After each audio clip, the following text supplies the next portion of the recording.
It's my pleasure to have the legendary Spencer Brown on a ringside seat with Tassie. How are you, Spence? Yeah, good mate. Over in Saudi again. It's like my second home. So I've been over here now for a couple of days, just sorting some business out, and we're looking to do some other stuff over here. We've got the big card on. We've got the big card on the 22nd, where we've got some. It's probably the best card ever been produced, isn't it? Mate, what a lineup from top to bottom or bottom to top. It's unbelievable. It's just, it's a phenomenal card. And your Excellency Turkey, mate, he's doing great things, and yourself. And, I think Saudi is your second home, Spence. Yeah, every time I see you, it's always in Saudi. I missed the last show in Australia because I was very, very ill. A lot of people were coming back from Saudi for some reason. There was a flu epidemic here. It was terrible. There still is. It's people dropping like flies. But, we're all right now. And I really like that Australian card. It gave me a real buzz. Joe Pataya, Naika was a great fight, a world-class fight, and a world-class event put together by Tasman fighters. Goldstar and Eddie at Matchroom. Yeah, no, it was great. But I've got to say, all due respect, I've got to say that, Tasman fighters have put all this together. We supply it, we sort of fund it, and Turki Alalshikh backed us massively on it. He did. He loves Jai Opataya. He was the man behind getting Jai Opataya to Saudi Arabia, because one day we sat there and I just said, look at this kid, he's unbelievable. Can we get him? Yes. We've done a deal with Eddie, and that was it. He joined the party, and he's never looked back since.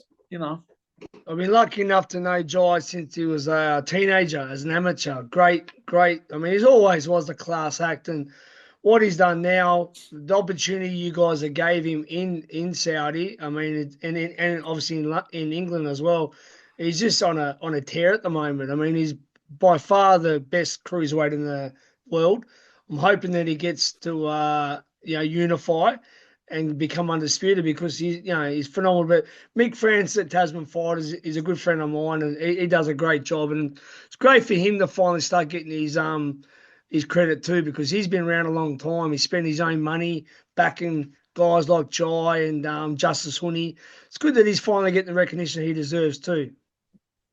Yeah, I mean, look, Justice Huni is another one who I think is a top 5 fighter, top 5 heavyweight in the world. Although he's quite a small heavyweight, but I think the smaller heavyweights are the men who are coming through now. Moses Tumu not a big heavyweight. No. They're all 6'2", 6'3", stocky. Ajit Abayel, same. It's the land of the giants. So when you get some of the prime example, Usyk, not massive but still great. They're still great fighters, and I think it would be a great fight between him and Usyk, just simply for the tear up. I just think Jai Opataya, if they could meet at Bridgerweight and have a tear up at Bridgerweight, them two, it would be unbelievable. Unbelievable, yeah. I'm with you. I think that Ramirez is a great champion as well. But when it comes to pure, raw aggression, and he's just a fighting man, isn't he? Jai Opataya is a fighting man. Yeah, and we love watching them fighting men. A bit like Moses Tumu in the heavyweights, he's a fighting man. We like them destructive fighters who go in, knock people out. It's sad, really, but that's what we like.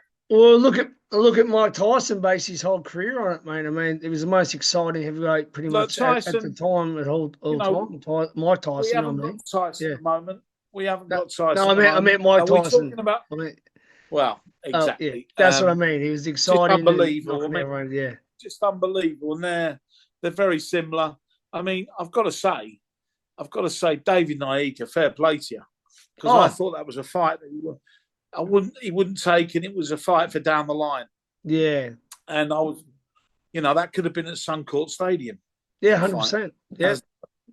As they got bigger and it got the story progressed and Turkey got behind it and everybody got behind it, it would have been a Suncourt Stadium fight. But anyway, fair play to him. He took it, and we got what we got, which was an humdinger. He went to have a fight, and he's done nothing but put Australian boxing in the limelight.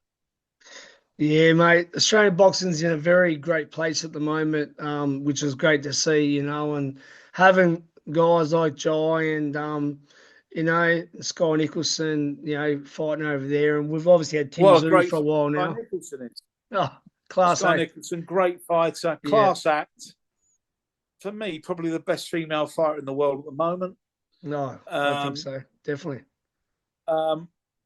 She's tricky. She's clever. She's intelligent. She's good looking. She's just a credit to the sport. And I think she'll be the face of after her career, she'll be the face of women's boxing, because she's very astute in what she says and how she talks. And we've got the Clarissa Shields, who can't go on forever, and we've got the Katie Taylors again, who can't go on forever. A credit to the sport. But I just think that Sky Nicholson is very good. I mean, I had a fighter on that night, and Shauna Brown. I mean, she was very good on the night. You remember? Do you remember her on the night, Shauna Brown? Yeah, 100%. She's my fighter. She's an Irish girl. She is game as a pebble, tough as they come. She will be a world champion. There's no doubt about that. She will. I think she'll beat Daniel Duar's sister. I really do. And I also think she'll beat Terry Harper.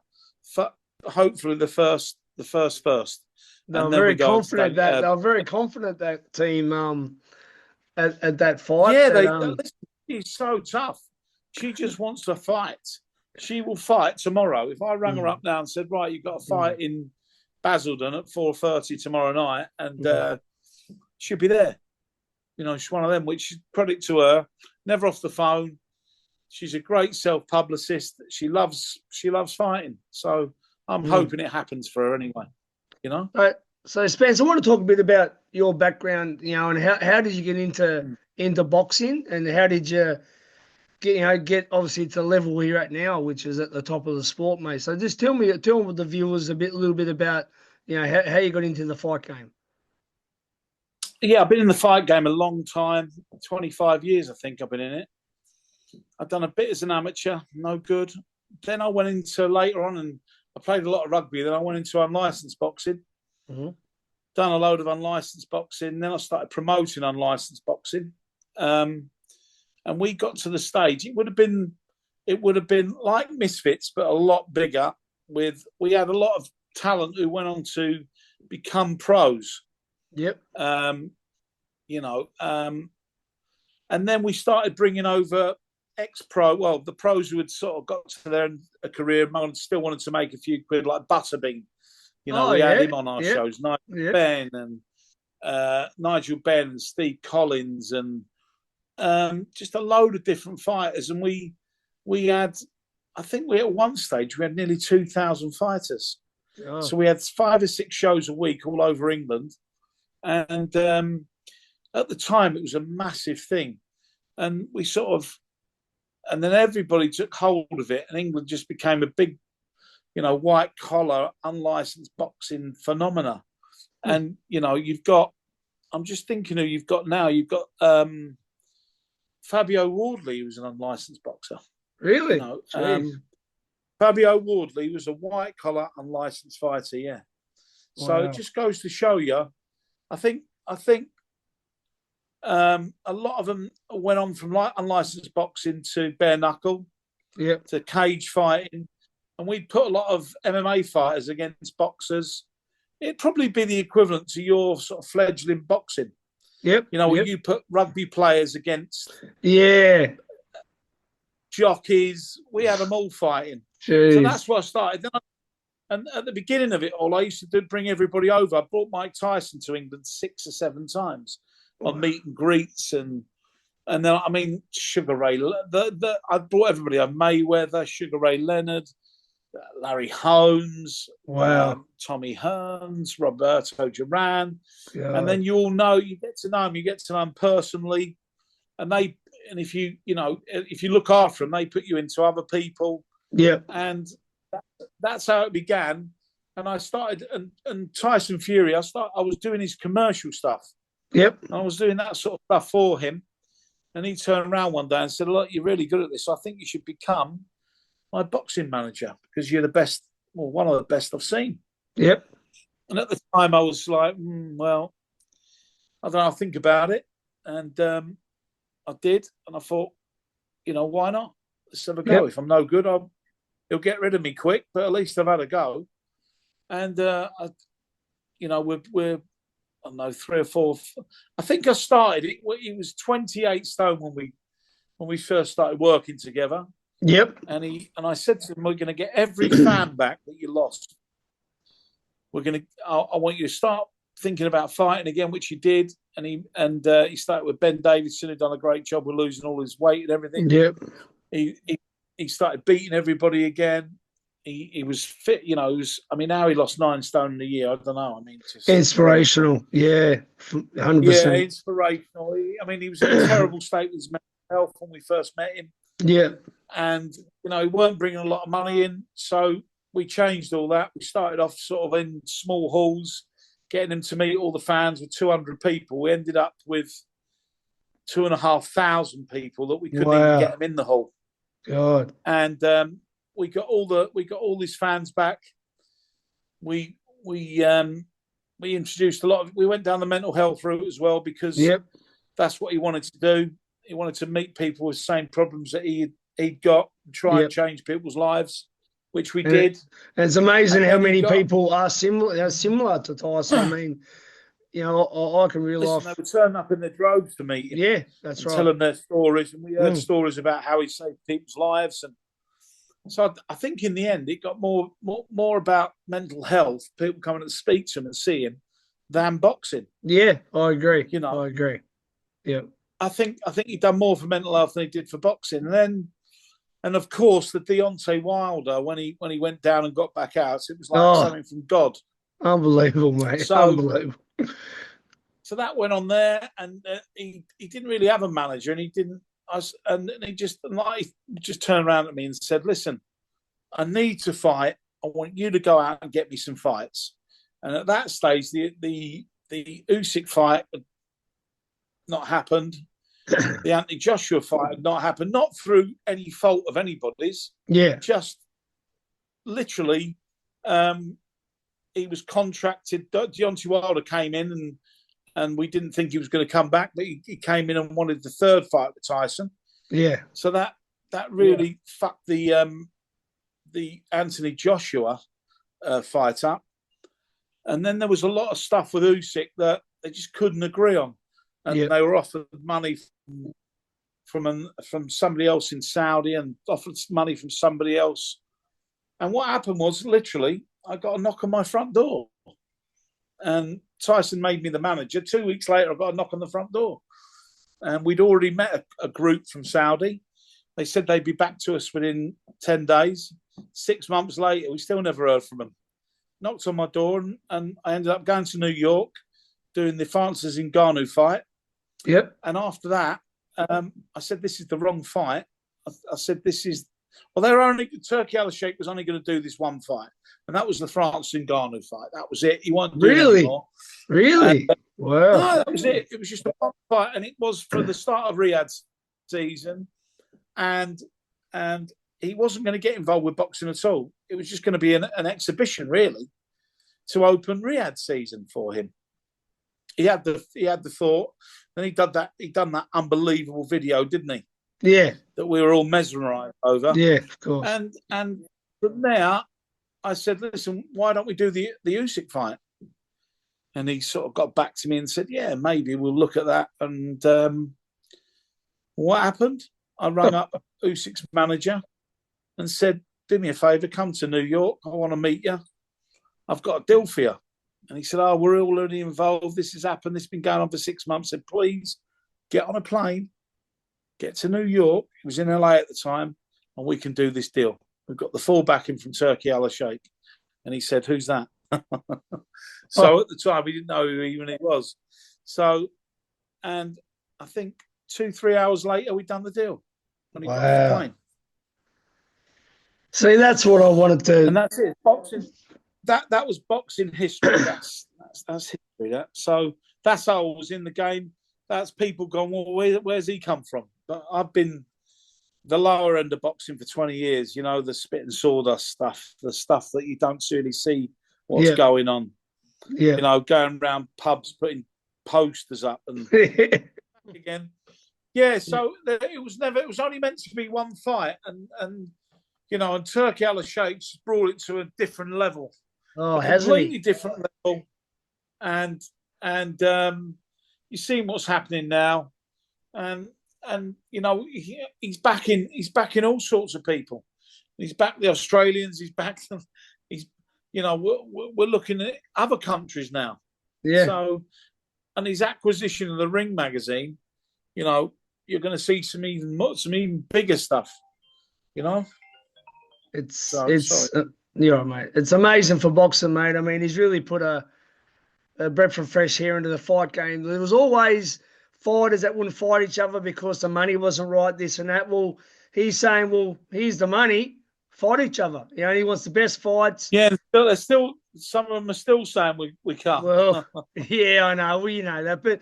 And he's so big. I mean, it's going back to the old days. It's not about protecting your own, you know, like a Mayweather.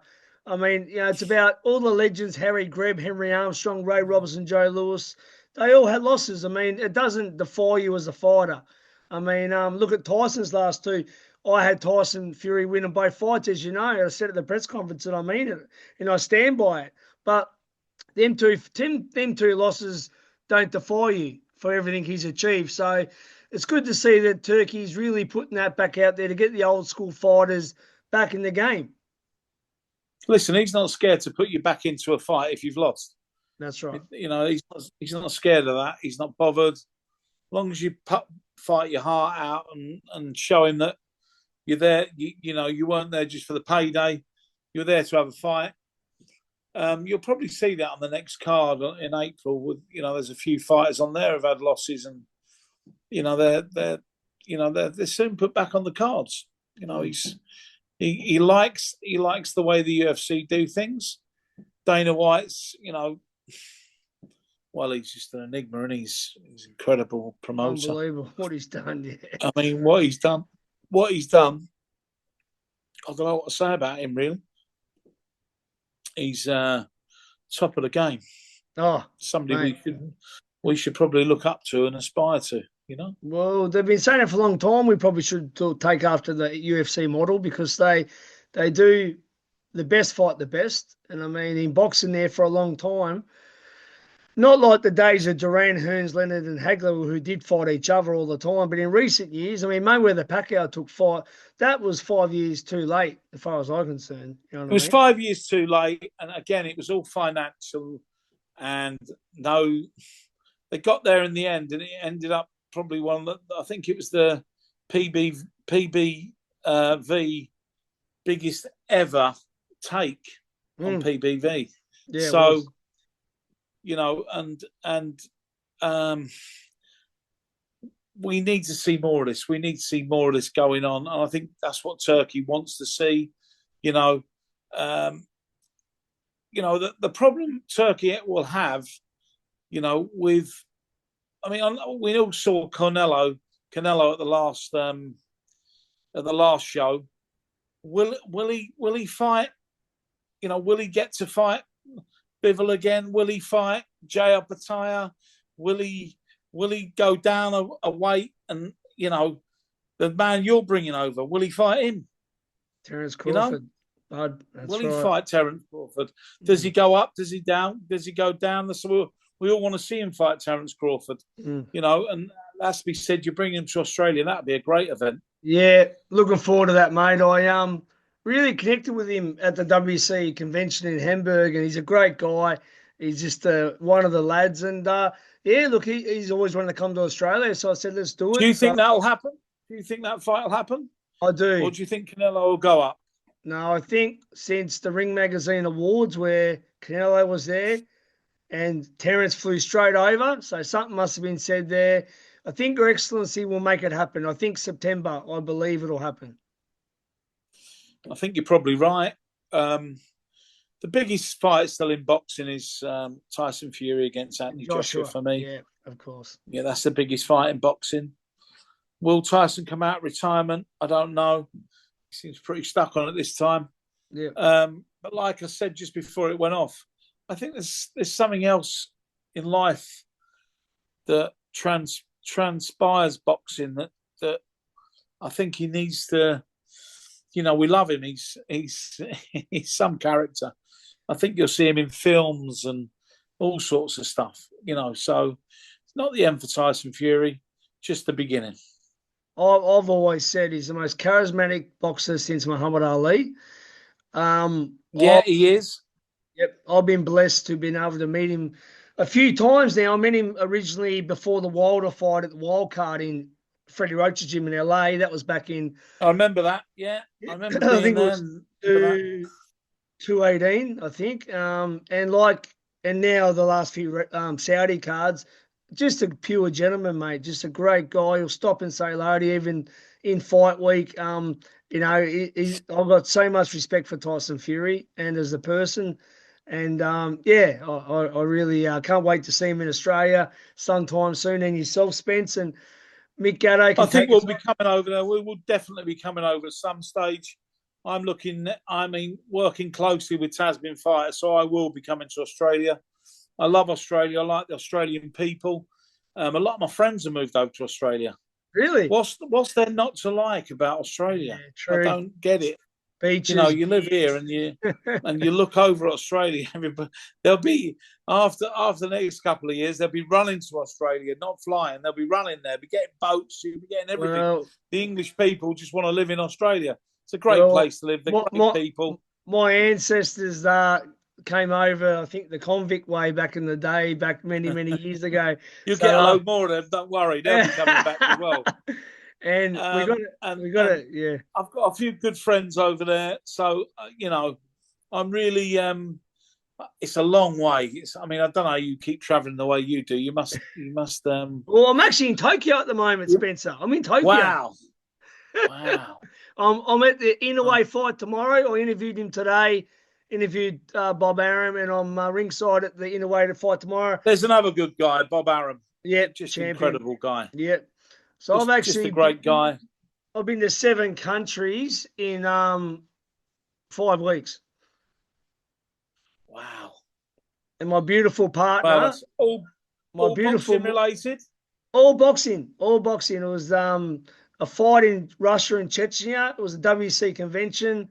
Then there was obviously Saudi, and then Denmark, and then and now here.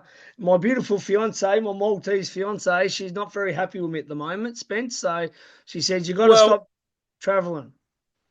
Well, let me tell you, get her to take you to Malta because it's a beautiful country. She's very lucky to come from there.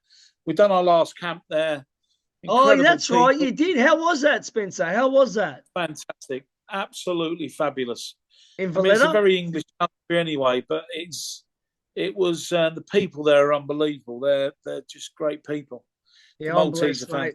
I'm very blessed to have in-laws and Maltese, and I think she wants to take me over in September or August or something. So we'll see how we go. Get there because we'll probably be there ourselves. We are putting on a big boxing card in Malta. Funny enough. Oh, really? Oh, well. Yeah, we're putting a big show on over there, and I'm lucky to be involved in it. And but there's some big plans this year. Tyson's.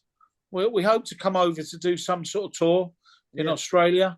Yeah. And you'll see Tyson around the boxing shows, I'm sure. But there's some incredible fights coming up, all over England. The Ring magazine reportedly, and I spoke to Turki Alalshikh, will be doing something in Times Square that's going to blow everybody's head off. Wow. So there's more shows on in America. There's shows all over the world. not only all over the world for us, like Scotland, Ireland, England. You know, there's a lot of boxing has become very fashionable again, hasn't it? It has. It's great to see too. For people that love the sport like we do, Spencer, it's great to see the fight game, the best sport there has ever been. The pugilist, the sport of kings. It's great to see it back in the spotlight. It's really refreshing. Yeah, and I'll tell you what else is very refreshing as well. The Frank Warrens, the Eddie Hearns, the Ben Shaloms, they're all backing themselves. Yeah. They're all putting bigger, better, and more expansive cards on with. They're not frightened now. Through Turki Alalshikh, they're not frightened to put a 50-50 fight on. Yeah, it's great. Whereas before, it'd be journeyman and the same like with Mick. They're not bothered about, you know, Mick from Tasman, you know, and you've got some good promoters down there. Yeah, Let's have it right, you know. Yeah. I mean, I speak to all of them, and you know, you got the brothers. They're doing all right down there, aren't they? The Roses, yeah, they do well. The Roses, Matt Rose, brother. Spoke to Matt Rose today, actually. He said he was talking to my dear friend Mike at Tamura. He's got the boxer Jun Kim fighting Inoue. Now, if he upsets Inoue, it'll be the biggest upset since Douglas and Tyson in Tokyo. So yeah, and I'll run around Blackpool naked if he beats him. How's that? Well, you know, and that won't be a pretty sight. We'll see how we go. Anyway, he's on the phone to Matty Rose, and I said, "Hey, it's Tassie Brown, Grant Tassie," and he said, "Oh, you're too big for us now. You know, going to the Saudi cards. You don't show us the love now." I said, "Mate, I'll be there next time. Don't worry." You know, but yeah. Yeah, well, the Rose brothers have done a great job, Dan. I've been to one of their shows before when Joseph Parker fought. Yeah, that's right. When Tyson was Remember, there. I come down to have a look. Me and Melbourne, Tyson went down Nikita Zoo fought. Tim Zoo's Melbourne, brother, and then we had the great privilege of meeting Mick Gatto, who became a good friend of ours. What a great man! What a great man! Yeah, and you know, a lot of the other boys, Crab and all that mob, you know, and you know, just. They treated us really, really well down there. I mean, we were given the keys to the city. Yeah, you know. Yeah, and, I know Crab too. He's a good bloke too. Yeah, he's a great guy, and you know, we were given the keys to the city, and we were meeting all sorts of what would you call them? I would say they were absolute gentlemen. Yeah. You know, but they were gentlemen and absolute characters as well. Well, they're lads. They're not knockabout lads. You know, knockabout blokes. Yeah. Yeah, and we all went for a dinner in one of the suburbs in Melbourne, and it was like a scene out of The Godfather. You know, it was fantastic. Lygon Street, I reckon. Yeah, probably that was it. Yeah. And we had a great time, and after, I mean, there was people jumping out of bushes to get a picture with Tyson. Yeah, you know, it was very strange. But we ended up in some salubrious nightclubs in the middle of Melbourne and all sorts going on. But yeah, we had a great time. You know. Yeah, and as I said, Mick Gatto's a great bloke. He does a lot of charity stuff with the autism, I've seen him with the autism and that, and he's done a marvellous job. And all credit to Mick. Yeah, you know, he came over to watch Tyson. I couldn't see him actually. We were that. Yeah, I know. You were that big busy. Regret of mine not being able to see him. But you know, I hope to catch up with him soon. Yeah, he understands, mate. You're a busy man with fight week, especially with Tyson. You got a few other fighters you're dealing with closely as well, Spence? Yeah, I've got some really good fighters. Joe Parker, I joint manage him with my mate from over in New Zealand, David. Yep. I know David. Yep. So me and him manage him together because he's never really in New Zealand now. And I got Joe all his fights on the. He started off. Joe fought in Manchester. And they tried to get him a few fights. I said, "Why don't you let me get you some fights?" And we had an agreement between us that I would do everything over this side of the water and in Saudi Arabia, and of course. They all thought he couldn't. They all thought he couldn't win his fights. He won his first fight, and then he took on Deontay Wilder and beat Deontay Wilder, and then Zhilei Zhang. So what an unbelievable 2 fights. So I'm heavily involved with Joe. I manage Hamza Shiraz. Yep. Probably for me, the best middleweight in the world. Yep, great guy. I got to know him and his dad and his coach at the last show in Riyadh. Good people. So I manage Hamza, so I advise and manage him. And I've been with him quite a while now. And he's a big middleweight. Oh, yeah. He's a big boy. I was actually on the stage doing the press conference, and I looked at him and I went, yeah, well, he'll be a great he'll be a great heavyweight. I went, oh, sorry, middleweight. And he's that big. He towered over Joe, and he didn't look small framed either. Well, I think Chris Eubank met him and he was a bit intimidated by the size of him. Let me tell you, honestly, none of them boys can take. He's too much for most of them. He's got a very hard fight against Carlos Adames. It's a very hard fight, but we still think we're going to win that fight. Yeah, I think he does too. Yep. I think he goes on and on and on, and then he comes over and does something that the kid from New Zealand couldn't do in Australia and beat Janabek. Yeah. Well, that would be a tough one, but yeah, he's there. He's there to do it. And I've got Ajit Kabayel. Yep. Another great fight. I manage Ajit, and I've had a great relationship with Ajit. I started doing some work with him and his main man Benny, and we are where we are with it now. I've got in the fight. I've got all Ajit's fights as well with Turkey, and he's a class act. Yeah, he's a class act. For me, he beats Zhilei Zhang. Yep. He then becomes the interim champion. The only person in front of him is, of course, Usyk. Yeah, wow. So, I don't know how long it'll take, but Usyk, I don't know what Usyk's going to do, but, he's the champion in waiting. I also have got Gerald Miller. I think he's the best heavyweight in America. I still think he's the best heavyweight in America. Yep. I don't think there's many to beat him. If you can name me one, name him. But, not at the moment. There's Jared Anderson, but after his last performance, does he beat Jared Miller? I don't know. Yeah. A fit Jared Miller is very hard to beat. Very hard to beat, indeed. That with Andy Ruiz, didn't he? Proved that with Andy Ruiz. He did. That was a draw. I thought he won that fight. Yeah, I thought he did too. Unlucky. I thought he won that fight. Andy's again. I'm just in talks with Andy to do some management stuff with Andy as well. I put that fight together. So with Turkey, we sat there laughing because Turkey thought Jarrell Miller would beat him and this, that, and the other. But there's been a lot of shocks. Madrimov, the number 4. Yeah, true. Ajit came along and chopped him down like a tree. Zhilei Zhang, Joe Parker beat him. Who would have thought Deontay Wilder would have been beaten by Joe Parker? Yeah. There's a shock on every card. Every card, there is a shock. Have a look at it. Oh, Go through the card. There's a shock in every one. 100%. And I always said that. If you come over to Saudi Arabia to fight, be prepared.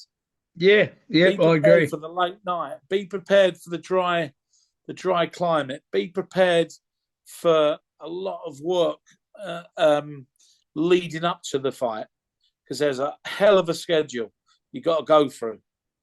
And for fighters who are not used to that, it's not easy. I agree. Well, on the 22nd of February, I predict that you're going to have 2 new world champions that night in Hamza. Go on, and who do you predict? Go on.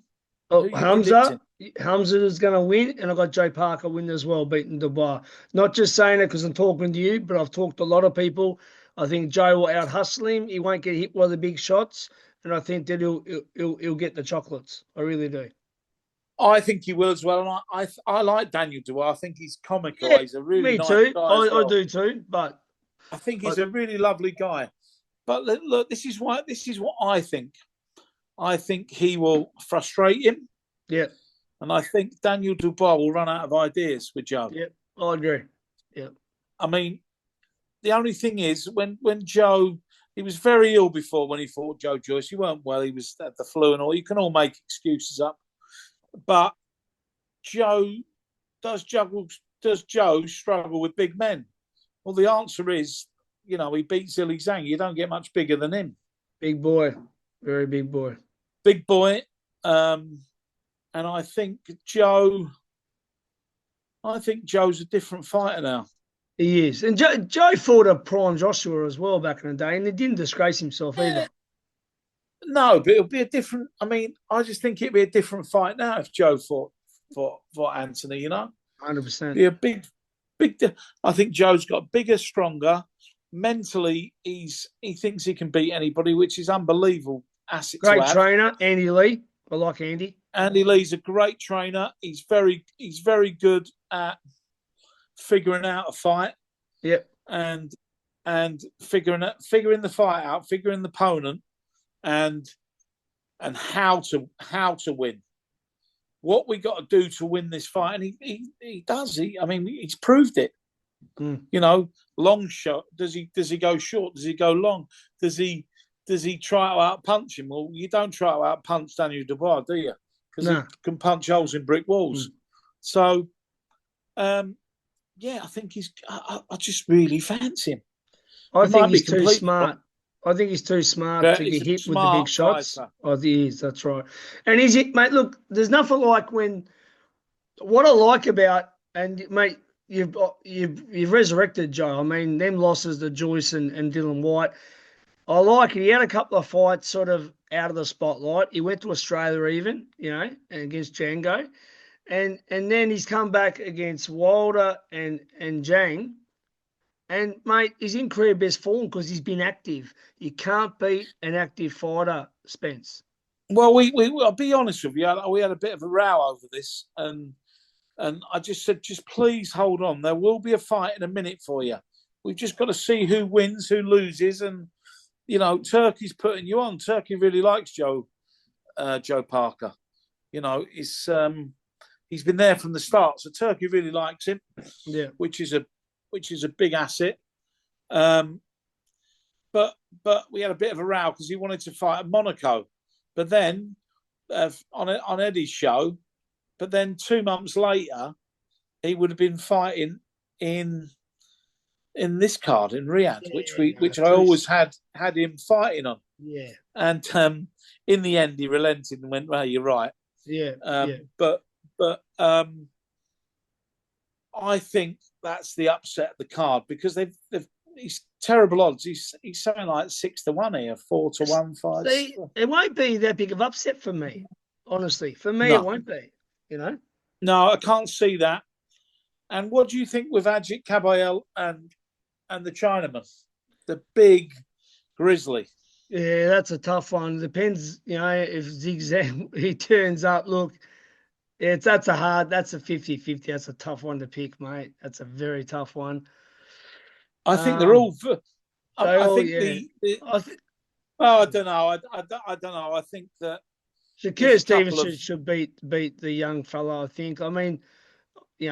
We'll see how that one goes, but I think Shakur's too clever for the young. No, I just took management of a fighter, and I'm not even going to name him, but we think we can beat Shakur. Did he spar him the other day? I'm going to tell you what. I'm going to tell you it's Joe Cordina. Yeah, I know Joe. Yeah, well, he was meant to fight Joe. him. I think Joe Cordina could beat him. Yep. There's something he doesn't like about Joe. Yep. Joe's coming up, at that weight, but he's turned 2 fights down with us now. He doesn't want to fight him. Yeah, that's right. Yeah, I was talking. Joe was sitting next to me at one of the presses at the last show in Riyadh. He's a nice fella, Joe. Lovely fella. We need to get him out there. I think we will, and I just think that he's got something. He's got something that the champion doesn't like. Well, styles make fights, Spence. Styles make fights. Shakur, for some reason, doesn't want to fight this kid. Well, he's not a kid, he's a man. It might be more risk, less reward, maybe, like he probably thinks it's dangerous. But I don't know, you can... I get you. I get that. But there's, in that there's not that many fighters in that division that you could put with Shakur anyway, is there? Nah. The money man's tanked, but that's not happening. Yeah, it's not going to happen, is it? I mean, realistic fights, you can look for him. And there certainly isn't anybody this side of the water. No, there's not. No, that's right. Very true. You know, so I'm hoping that one day we can get that fight. Whether it be too late, I don't know. But what do you think of some of these fights that are looking like playing out? I mean, obviously Ryan Garcia and Devin Haney both have opponents. The ideal plan for, I think, Your Excellency is to have them fight each other in October. And Teo Lopez to fight Hitchison. I really like that fight. I like it. Who wins that one?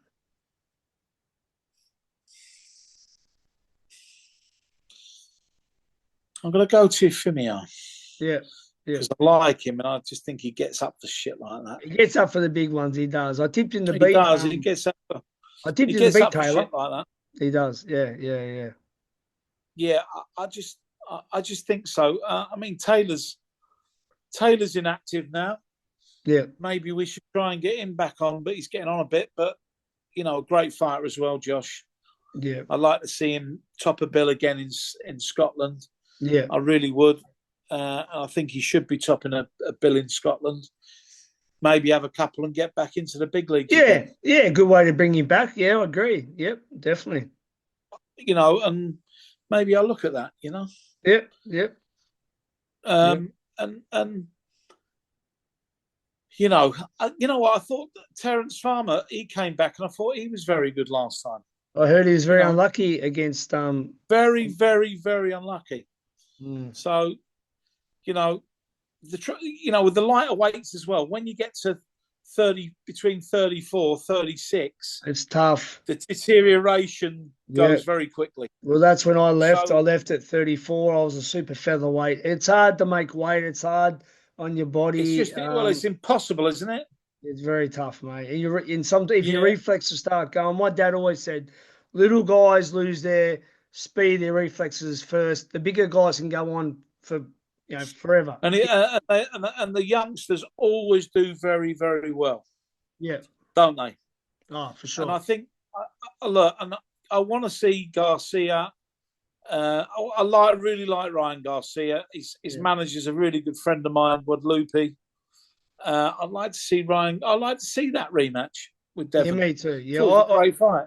I looked after the Haneys when they come to fight Gambosis in Australia twice, and I know Bill and Devin. I've been to their house in Vegas, and they're lovely guys. Really like people, them. Very nice people, mate. So I mean, and Ryan's a nice guy too. So I hope that rematch does happen. If they both get wins, they should do, and then Turkey will get them on in October. They'll both get wins, that's for certain, and they'll end up fighting each other again. And it'll be a great fight again. Is there a different result? Don't think so. I think Devin went in with the wrong game plan. I think the emotion got to him. I think, look, they fought in amateurs 6 times. I don't understand how he got hit with the left hook. And what was who won what in the amateurs? Who was 3-3. Wow. Yeah, it's incredible, eh? Yeah. So I don't know. Maybe the result's completely different. I don't know, but Ryan Garcia seems to me to be a complete fighter now. Yeah. You know? Yeah, well, be interesting. Mate. I really like Devin Haney, though. Really like No, they're good. They're good. I'm happy they're getting their chance too. And as I said... Yeah, and they're getting the money. They're getting the money they want. You know, they're getting that big money. Turkey's providing it for them. 1,000,000%. Before we wrap up, Spence, and I really appreciate all the time you're giving me. The 2 Fury fights at Usyk, mate. Look, how did you describe it? How did I score? Well, I'm going to be biased, aren't I? If I'm going to be biased. I'm not going to, sort of. They're going to say that lying fat bastard. He's a scumbag. He's a Tyson Fury man. Oh, yeah, I am. And I don't make no bones about it. I think the first one was a draw. Yep. And I don't think anybody can argue with that.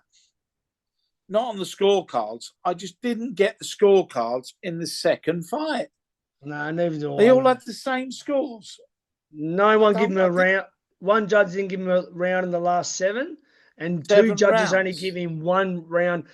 Come on, mate. Are you telling me he's not going to win a round in 7? Mate. So I'm going to be biased. I'm going to say he won the second fight. And I'm going to be slagged to death for that, even if he drew the second fight. Well, look, I'm going to put this into context.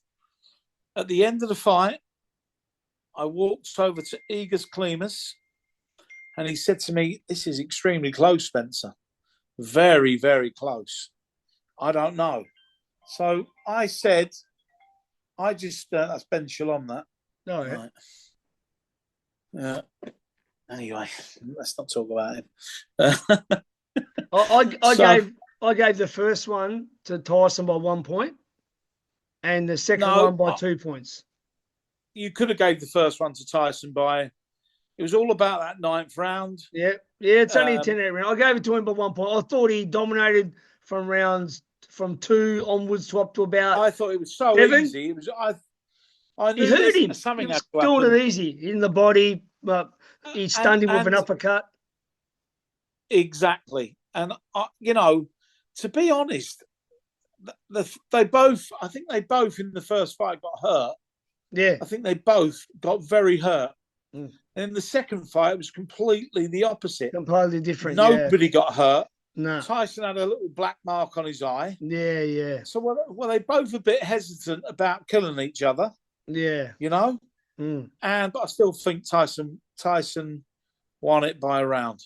Going into the last round, I had Tyson up by 1, which means if Usyk won the last round, it was a draw. I had Tyson winning the last round, so I got it 115, 113.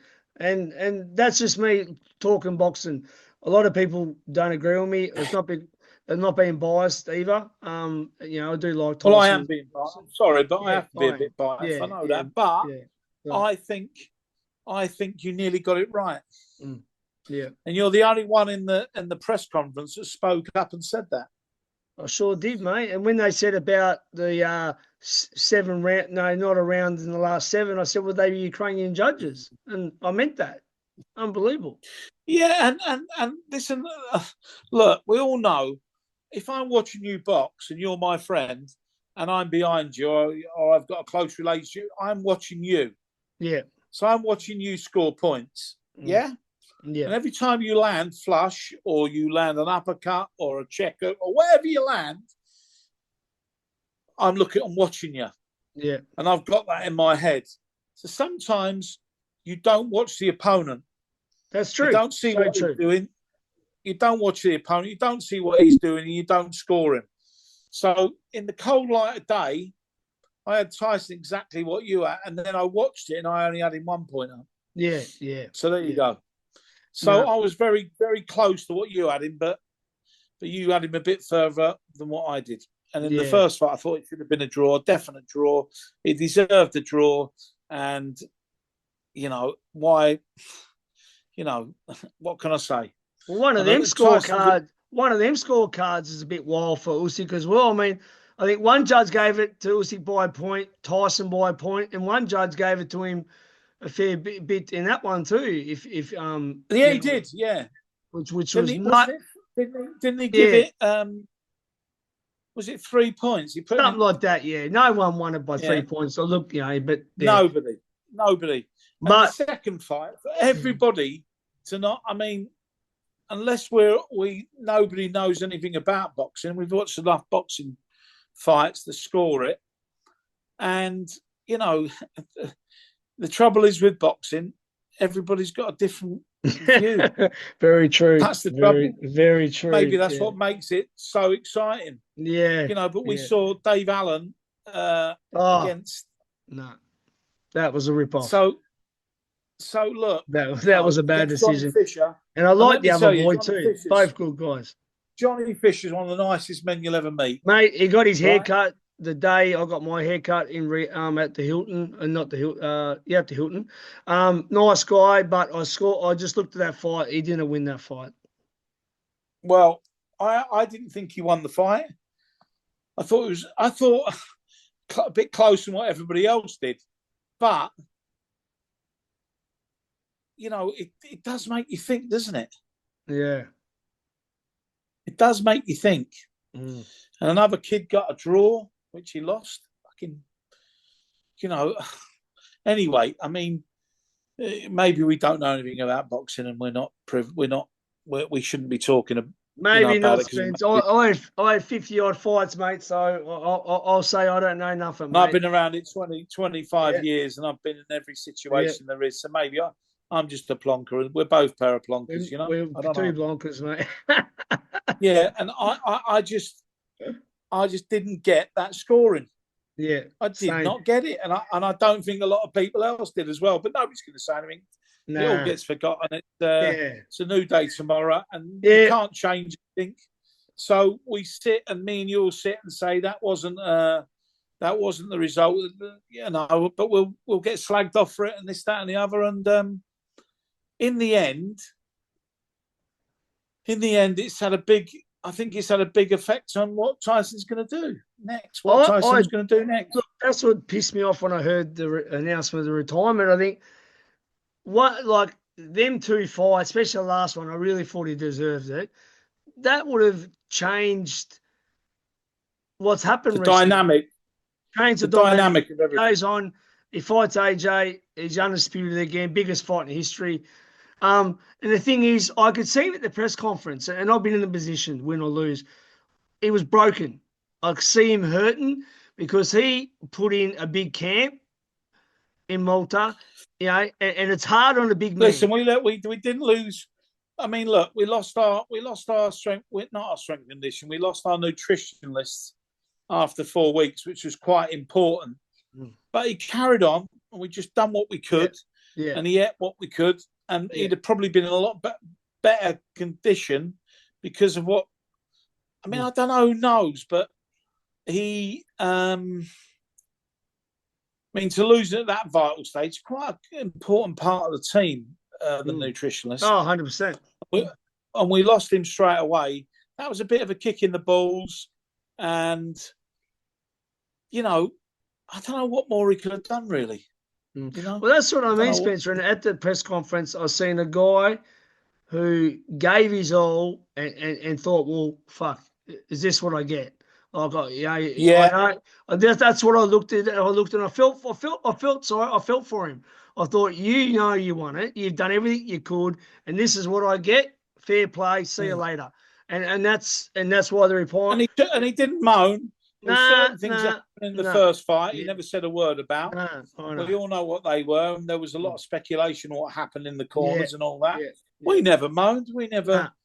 I mean, when the rules meeting come up, it was brought up that it couldn't happen again. Yeah. But he took it on the chin. And he went, well, let's go again, and he genuinely thought he won that fight. Yeah. So yeah. Oh, I hope he finds peace with it, and I hope that. Whatever he's doing. Listen, now. You never know. We might see the big man again, but I hope so. I hope so. Him. He'll be in a film somewhere. Him and Jason Stratham. James Bond character. That's what him and Jason Stratham. I think it could be on the Fast and the Furious. It'd be good, wouldn't it? Well, look, hey, I hope you find a car to fit him in. I hope you get a bit of an editor's part of the movie, so you can put your. You never know. They called me. I was in a Saudi Arabian film with him once. Yeah, that was good. But we do plenty of Netflix stuff and all that sort of. Yeah. Are they doing another? They're doing a sequel. Are they to the? Good. I don't know whether they'll do a Home with the Furies. That's got to be talked about because that was the most popular TV. It was unbelievable. Me and the missus loved it, and I saw Paris. I sat down and watched all 8 series. Yeah, I saw Paris. The day of the fight or the day before, and I got her to do a video to my partner, just a shout out because my missus loved it. And she knew nothing about boxing. Listen, she's very supportive, Paris. Yeah, very supportive. And if you got a wife like that, listen. She's all for Tyson. She's Tyson through and through. Well, they've been together since they were teenagers, haven't they? Yeah, but there's something about Paris that she just loves the bones of him. It's nice to see. And He wouldn't be easy to be. He wouldn't be easy to be with, would he? Oh, let me tell you. Let me tell you. If you think managing is easy, it ain't. You know, it's not easy. And because some days you turn up and you'll get told to F off, and the other days you get a big cuddle and a kiss. So you know, you've got to pick your days. But it's not the end of Tyson Fury. Like I said, long live Tyson Fury. It's not the end of him. No. And we'll see him in some guise or another. You never even know. He might put them gloves back on someday. You know. Well, let's hope so, mate. Because boxing will be a bit boring without the Gypsy King. Oh, sure. Yeah, they're never going to find one like him, are they? No. Well, Spencer. Sorry, go on. Yeah, no, you go. You go, mate. Yep. Yeah, don't forget this big fight with Nigel Benn's son and Chris Eubank's son. Yep. Connor and Chris Eubank. You know, the dads are unbelievable. Legends. And this will be hopefully a great fight, and we get to see it twice. Who have you got in that? Who have you got in that one? God, that's a tough one, mate. Connor used to live with me as a kid for 3 months before he went to Australia. Don't forget the Australian connection with Connor. That's right. So we'll give Connor the fight because he's got an Australian connection. Nigel lives there in Sydney. In Sydney, yeah. I still speak to him once a week. I've done a lot of business with Nigel. I'll have to go Connor because of the connection with him. Yeah, fair enough. And I think that Chris, although he's a skillful boxer and he's a tough guy and he's a real character, he's never won anything yet, has he? No, true. No, he hasn't. Only the interim once, yeah. And he's 36, and I don't care who you are, 36 years of age. We've just said it at the lighter weights. Yeah. But 36, fighting middle to super middle. I think the match has been made at 158, 160. I'm not too sure on that. Yeah. So I think that when you get to that age, you deteriorate, and it doesn't matter. You've got 1 or 2 fights left in you. We've seen that. Joe Calzaghe got out, you know, because he knew. Yeah. He wasn't stupid. He'd done it for a reason because his body was breaking down. Chris looks like he's in good nick, but Connor's a young boy and game as a pebble. Hungry. Wants to have a fight. Yeah, he does. Hungry. Wants to fight everyone. And I think he could stop him. Yeah. Well, yeah, so Beefy Smith did. Yeah. Yeah, and Beefy, the second fight, Beefy had a lot of problems. You know, he was well noted that he had personal issues and all sorts. You'll see Beefy Smith will be on the card. You'll see a different Beefy Smith this time as well. But you know, the sands of time are running out for the boys. Yeah, you know? Been great for English. They've done a great job as well. Oh, you know, amazing job. Well, Callum Smith's fighting Batista. Yeah. Oh, is he fighting Batista now? No. Callum. Is Callum? Yeah, is he fighting Batista? I thought Callum was fighting Buatsi. No, that's the one. Buatsi. Sorry, Buatsi. Yeah. But no, you've announced his name, but in a different way. Yeah. So undefeated though. Yeah. Undefeated. Was Olympian. Strong. Won a bronze medal. Yeah. Game as a pebble. For me, he's the real deal. Yeah. I think you'll see him in the Bivol or Beterbiev stakes. I think he's good. And before we go, who wins that rematch? Oh, it was tough, wasn't it? I thought Bivol won by 2 rounds the first fight. Yeah, I did too. I was going for Beterbiev, but I did thought that Bivol snuck it out. But yeah. I thought he won by 2 rounds. Yeah, he won a lot of those early rounds, didn't he? He did, yeah, for me. And but he's Betabiev's very clever. He's very similar to Usyk, where they know how to use the clock. You know what I mean by that? Where I do. They know how to score the points. They know where the clock is. Well, great amateurs, mate. They had 300-something amateur fights. They fought each other 3 times. Him and Usyk, and he beat Usyk once. But yeah, that's the difference. When you got that experience, you just know when the clock. You do. They're great clock watchers. Yeah, you do the rounds in your head. You know, that's correct. Right. Yeah. And great clock watchers. Great. Yeah. I don't know the name for it really. They're great with. They know exactly where to score the points. That's right. 30 seconds before the fight, bang. Yeah. You know, and they know how to use the clock. You know, and it's and you watch them, 2 great pros like that. Yeah. I've always liked Bivol. I think Bivol's a nice man. Beterbiev, he's like quiet, reserved. Yeah. You know, you wouldn't like to bump into him in a dark alley, would you? No. Well, it was funny at the I think you get severely hurt. At the hotel at the Mandarin. He was sitting by himself, and I'd just been to Chechnya. I'd just been there, and I met the president Kadyrov. So I said, "Is it okay if I sit?" And he said, "Yes." And I ordered a coffee, and I showed him the photo of me and the president. He said, "Oh, very hard man to meet. How you meet him?" And I told him how. And cut long story short, we had a little bit of a chat. I got as much out of him as probably you can get out of him. But it was pretty cool. But he's very devout. I think he's a very devout man. He is. He believes in his God. He believes in his God, and I think he's very strict. Yeah. You know, you can see it in him, can't you? He doesn't eat any rubbish. He'll stick to what he's got to do. He probably doesn't spend any money. No. He's a nice guy. But I just think Bivol won the last fight. I think Bivol will win this one. Yeah. Well, I'm looking forward, and I'll be seeing you there, Spencer. As again, my first I'll be seeing you there. Saudi. And let's hope you're right with all my fights. Let's just hope Adjik wins as well. Yeah, 100%, mate.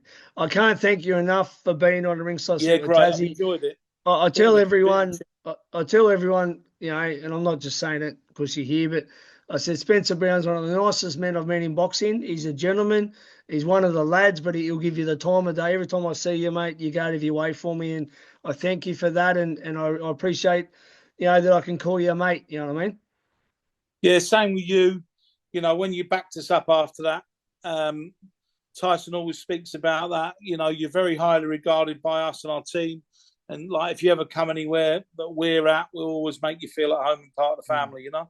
And I've got to say something for one of your men. Jamie is an absolute legend of a person. Oh, James love Lord, him. Yeah. Love him.